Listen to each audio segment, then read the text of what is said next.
ሰላም ጤና ስለ እንዴት ናችሁ? አብዲ የእንስሳት ሐኪም ነኝ። ዛሬ የምናወራው ደግሞ አበሻ ከብቶችን ማድለብ ወይስ ደግሞ የፈረንጅ ከብቶችን ማድለብ ነው የሚሻለው የሚለውን እናያለን። እንዲሁም ደግሞ በኮርማ ማድለብ ወይስ ደግሞ የተቀጠቀጠውን ማድለብ ይሻላል ወይ የሚለውን አንዳንድ ነገሮችን እናወራለን። ይሄኛው አሁን የአበሻ በሬ ነው። በጣም ምርጥ በጣም ደልቧል። ይሄኛው ደግሞ የምትመለከቱት በሬ ይሄኛው ዲቃላ ነው። የሆልስቲን ዝርያ ያለው ከወተት ላሞች የሚገኘው ነው። ስለዚህ ይሄኛው የሀበሻ ቅልቅል የላቸውም እነዚህ እየተመለከታችሁ የምትገኙት። ስለዚህ እንደዚህ አይነት ማድለብ የምትፈልጉ ሰዎች አንደኛ ትልቁ ነገር ምንድን ነው? አካባቢያችሁ ላይ ያለው ማርኬት ያለው ገበያ ምን ይፈልጋል የሚለው ማየት ነው። ለምሳሌ አሁን እነዚህ ከብቶች ሲሸጡ እስከ 400,000 የሚሸጡ ናቸው።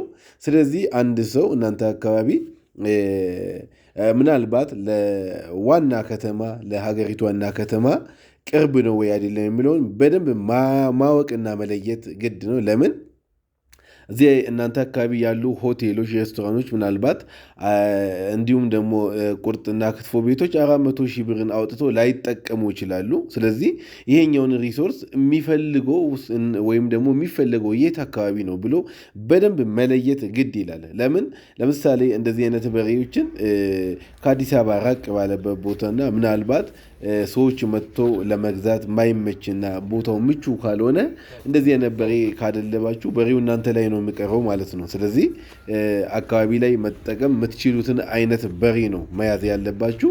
ስለዚህ እነዚህ አሁን የሚሆኑት ለክትፎ እንዲሁም ደግሞ ለቁርጥ ቤቶች ይሆናሉ። ስለዚህ ዋጋ ላይ ነው ትልቁ ነገር። ግዢ ላይ ዋጋቸው ብዙም ከፍ አይሉም።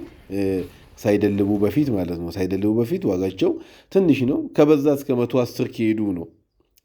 አለበለዚያ ከዛ በታች ናቸው። እስከ 80,000 ይገዛሉ። ግን ምን ይጠይቃሉ መሰላቸው? ጊዜን ይጠይቃሉ። ለምሳሌ አሁን ይሄኛው እስከ 6 ወር እስከ 7 ወር የሚጠይቁበት ሰዓት አለ። ትንሹ 4 ወር ነው። እስከ 7 ወር ማድለብ አለባችሁ። ለምን? ሰውነታቸው በጣም ግዙፍ ነው፣ ትልቅ ናቸው። በትልቁ ቁጥር ነው መብላት ያለባቸው ማለት። እዚህ ሰውነታቸው ስጋን ለመያዝ ለመሙላት ጊዜን ይጠይቃሉ። መጀመሪያ እንደውም ስገዙ በጣም ቀጫጭን ቢመስሉም ኪሎቸው ከ400 እስከ 500 ይሄዳሉ። ከደለቡ ግን እስከ 900 እስከ 1000 ኪሎ ሁላ የሚሄዱበት ሰዓት አለ። ስለዚህ ማድረግ ያለባችሁ ምንድን ነው? ስትገዙ በጣም መጠንቀቅ አለባችሁ። ሽያጭ ቦታ ማሰብ አለባችሁ። ግዢ ላይ በደንብ ማሰብ አለባችሁ። እነዚህን ካሰባችሁ ፈላጊ ካለ አካባቢያችሁ ላይ ይሄ ነገር የሚፈለግ ከሆነ የኛውን ስራ ስሩ። በተለይ ደግሞ አበሻ ከብቶች የምትይዙ ሰዎች ያው በዚህ ሰዓት ተፈላጊ እነሱ ናቸው፣ የሚፈለገው እነሱ ናቸው እና ቅጥቅጥ ከብቶች በሬዎችን ደግሞ የምትይዙ ሰዎች ጮማ ይበዛል። ለሰርግ ለወጥ ለምናምን ይሆናል። ለቁርጥ በብዛት ግን የሆነው ኮርማዎች፣ በጣም የደለቡ ኮርማዎች በዚህ ሰዓት ለቁርጥና ለክትፎ ነው የሚጠቀሙት። ያው ቀይ ስጋ መብዛት አለበት ለክትፎ ማለት ነው። ስለዚህ ቁርጥም ያው ቀይ ስጋ እና በትንሹ ደግሞ ፋት ያለው ነጭ ቢገባ ነው የሚመረጠው።